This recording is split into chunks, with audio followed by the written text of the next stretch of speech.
Então, ó, para a gente terminar os membros superiores, então vamos lá, aqui ó, nós temos que osso é esse? Clavícula.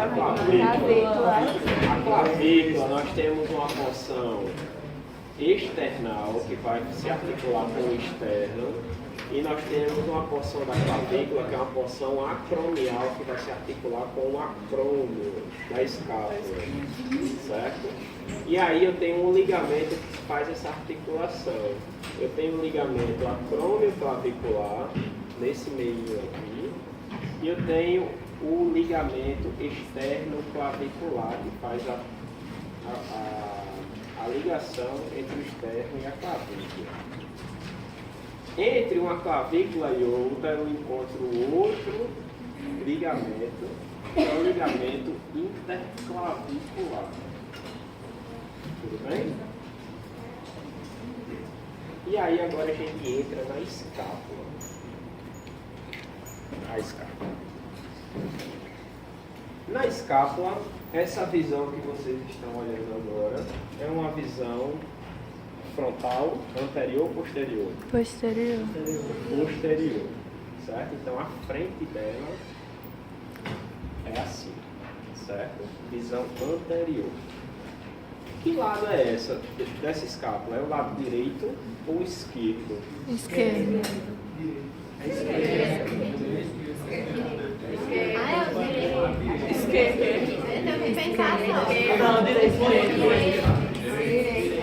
Direito. Meu esquerdo e seu direito. É verdade. Ah, eu vou ter Mas que fica ficar no seu direito. Meu esquerdo e seu Direito. Certo? Aqui, ó, fica errado. Essa escápula aqui corresponde à escápula do lado direito. Tá bom? E aí, na escápula, nós temos uma fossa, que a gente chama de fossa subescapular. Isso mesmo. A fossa subescapular, logo acima, nós temos o processo coracoide. Processo coracoide. Na região posterior, a gente encontra a espinha da escápula e uma fossa que fica em cima da espinha da escápula, que a gente chama de supraespinhal. Supra porque fica em cima da espinha. Então, fossa supraespinhal em cima da espinha e a fossa infraespinhal que fica abaixo da espinha. Certo? Na espinha da escápula, no finalzinho, a gente tem uma região chamada de acrômio. Acrômio. Aqui nós temos cavidade glenoidal, certo?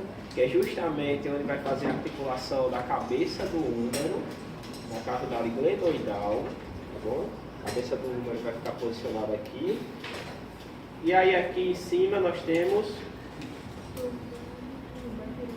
tubérculo supraglenoidal e embaixo tubérculo infraglenoidal, certo? Infra porque fica embaixo da cavidade glenoide e supra porque fica em cima da cavidade glenoidal. Aqui nós temos uma margem medial ou lateral? Lateral. Lateral, que fica mais na lateral. E aqui nós temos a margem medial, certo? Nós temos um ângulo superior ou margem superior e um ângulo inferior ou margem inferior. Tudo bem? Falei tudo que está no roteiro? Falou. Agora nós entramos no úmero. E aí, como eu disse, a cabeça do úmero, ela se articula na cavidade glenoidal. E aí me diga se isso aqui está correto, esse encaixe. Por que não está? Então, quem disse não? Aqui é a visão anterior do úmero. É posterior. Aqui agora que é a frente, anterior. Certo? Então, ó, cabeça do húmero não tem como encaixar nessa cavidade glenoidal aqui. Então isso quer dizer que esse membro aqui é o membro do lado esquerdo. Certo? Esquerdo. Porque a frente é essa visão que vocês estão tendo agora. Eita. Ela não poderia ser assim, ó. E aqui é a parte de trás do úmero posterior. Tá bom? Então esse membro aqui corresponde ao membro esquerdo.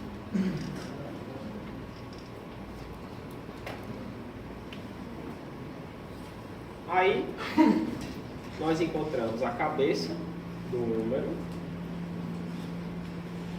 Aqui nós temos tubérculo maior do húmero e tubérculo menor do húmero. Nós temos um risquinho, uma linha que fica separando os tubérculos e a cabeça da diáfise. Como é o nome dessa linha? O intertubercular. Não, é corpo o que, Amanda? Colo anatômico. É colo, isso mesmo. É porque ele meio que fica... E tem o cirúrgico, né? Isso, É como se fosse uma linha assim. exatamente. É que divide. O entre os tavernos. E o sulco é o espaço entre um tubérculo e outro. Sulco intertubercular, que fica entre o tubérculo maior e o tubérculo menor. Sulco intertubercular. Ok? Aqui a gente viu a porção mais proximal, agora a gente entra na porção mais distal. Tá bom? Na distal nós temos os epicôndilos. Epicôndilo medial, porque fica mais próximo do meu meio, e o epicôndilo lateral. Aqui nós temos uma área que é onde vai estar se deslizando a una, que a gente chama de tróclea. Tróclea. Certo? Ao lado da tróclea, nós temos capítulo do húmero. Capítulo do húmero. E a tróclea, ela vai estar sendo, é a região que a una vai estar se deslizando por ela. E qual parte da una vai estar fazendo com que se deslize? Qual é o nome da parte da una? Una. Que faz com que eu tenha esse deslizamento. Tem uma flexão do cotovelo e uma extensão. Como é o nome dessa área aqui da una? Incisura troclear. Então a incisura troclear é o espaço onde vai estar passando a tróclea.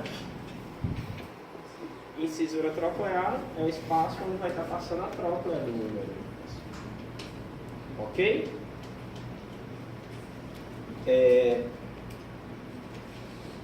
Aqui ainda na anterior a gente encontra uma fossa, que é uma fossa coronoidea. Fossa coronoidea. E perceba que em uma flexão de braço, de cotovelo, essa partezinha aqui da una, ela tende a se encaixar nessa fossa. Na fossa coronoidea. Como é o nome dessa partezinha aqui da una que faz o encaixe na fossa coronoidea?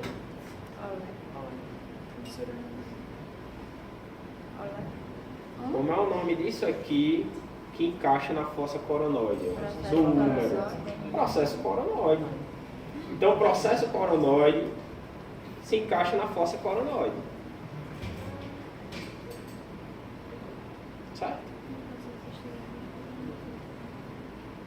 Encontramos na posterior outra fossa aqui. E perceba que essa fossa em uma extensão de braço, essa fossa ela é preenchida por essa parte da una aqui. Como é o nome dessa parte da una? Olecrano. E como é o nome da fossa? Fossa do olécrano do húmero. Então a fossa do olécrano do húmero é a fossa que vai ser preenchida pelo olécrano da una. Certo? Então, a única forma de a gente conseguir sentir a fossa do olécrano é a gente palpando com o braço flexionado. Se a gente estender o braço, a gente não sente mais a fossa. Por quê? Porque o olécrano entrou nela. Na fossa do olécrano. Então, o buraquinho a gente só consegue encontrar se tiver com o braço flexionado. Porque o buraco fica aparente. Agora estenda para vocês verem como o buraco está. É tampado. Aí quando estende, vocês não conseguem mais sentir o buraco. Não é? Por quê? Porque o olécrano tampa a fossa do olécrano. Tudo bem? E aí, já vou adiantar aqui o rádio.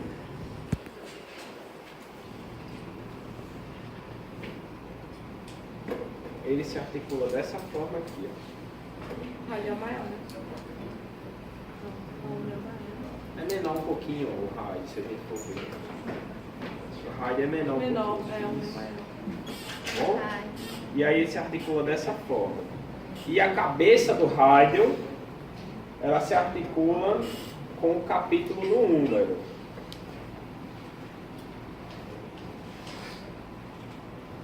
Vai gerar esse movimento aqui de flexão e extensão. Tudo bem?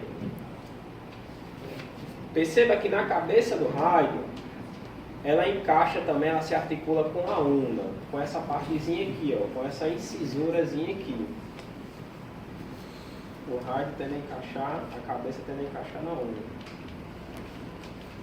Como é o nome disso aqui? Incisura radial, porque é o espaço onde a cabeça do rádio se encaixa. Incisura radial da una. Incisura radial da una é o espaço onde a cabeça do rádio se encaixa. Tá bom?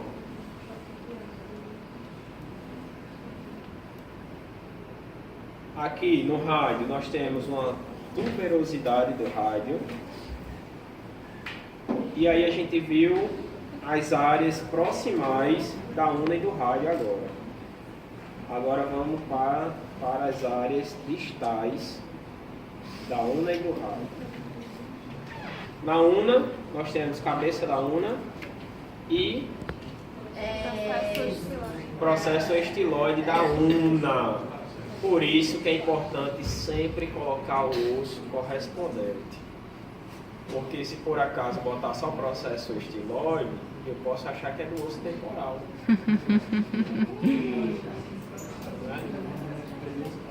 Então se botar só processo estiloide, está errado. Tem que botar processo estiloide da una, do osso da una. Tua cara isso. Tudo bem? E aqui, ó, na extremidade distal, perceba que a cabeça da una, ela tende a se encaixar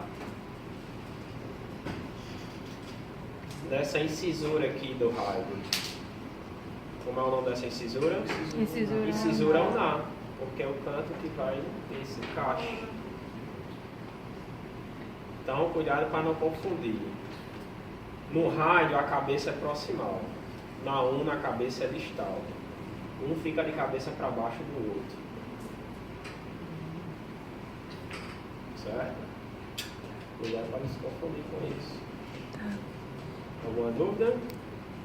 Falei tudo do roteiro? Sim, né? Falta a Tuberosidade do rádio. Aí agora a gente entra nos ossos da mão. Nós temos uma sequência de 8 ossos carpais, que são 8 ossos pequenininhos. E nós temos os ossos metacarpais aqui, seguido das falanges. Os ossos, sim, e aí tanto os metacarpos como as falanges, elas são numeradas sempre começando pelo polegar, como o primeiro osso. É o primeiro ponto de referência. Então, a gente numera ele com 1. É o nome dele mesmo ser 1 em algarismo romano, novamente. Então, toda numeração e organização tem que ser em algarismo romano dos dois. E aí nós temos o dedo 1, o dedo 2, o dedo 3, o dedo 4 e o dedinho 5 em algarismo romano. Eu gosto de ter sempre como referência o dedo 1 para falar a sequência dos ossos carpais aqui. E perceba que nos ossos carpais nós temos uma fileira proximal de 4 ossos e nós temos uma fileira de mais 4 ossos distais. Certo? 4 ossos proximais e 4 ossos distais. Começando no primeiro osso proximal, levando em consideração o nosso ponto de referência, que é o polegar, que é o dedo 1, nós temos o primeiro osso chamado de escafóide. Escafóide. O segundo osso, semilunar. Semilunar. O terceiro osso, piramidal. E o quarto, pisiforme. Pisiforme. Agora vamos entrar na fileira distal. Primeiro osso na fileira distal, trapézio, trapezoide, capitato e amato. Então nós temos escafoide, semilunar, piramidal e pisiforme. Trapézio, trapezoide, capitato, amato. Vocês precisam saber todos esses ossos. Porque lesão, o principal osso que a gente se lesiona na mão é esse osso aqui que eu estou segurando. Qual é? Que é o escafoide. Geralmente quando a gente cai com o principal impacto aqui, que é justamente onde fica posicionado o escafoide. Então, o escafoide é o osso fraturado. É o mais comum de lesão, é o escafoide. Certo? Porque toda a sobrecarga geralmente é nele que a gente gera. Aí é o mais comum de lesão. Então está trabalhando muito isso com o escafoide. Aqui nós temos o metacarpo 1, o osso metacarpal 1, metacarpal 2, metacarpal 3, e metacarpal 4 e metacarpal 5. Então se tiver alfinete aqui, osso metacarpal 5. E aqui nós temos as falanges. As falanges nós temos uma falange proximal, uma média e uma falange distal. A única exceção que a gente não encontra a falange média é no primeiro dedo. A gente tem ausência, a gente não tem a falange média no primeiro dedo, que é o polegar. A gente só tem falange proximal e falange distal. Só que, como eu falei, esse primeiro dedo, o nome dele é 1. É como se fosse um nome mesmo. Então, nesse segundo aqui que está aleijado, né, não tem as falanges, eu tenho falange média sim. Só que eu começo a contar com 2 e não com 1. Porque o nome desse dedo aqui é 2. Então, por exemplo, se tiver um alfinete aqui, eu digo que é a terceira falange média. Certo? Mesmo pelo ponto de vista lógico, sendo a segunda da sequência. Mas aqui eu falo que é a terceira falange média, porque isso aqui eu estou falando do terceiro dedo. Ok? E aí aqui, por exemplo, quinta falange proximal. V, falange proximal, né? V, a letra V. Tá bom? E eu acho que osso é só. Só.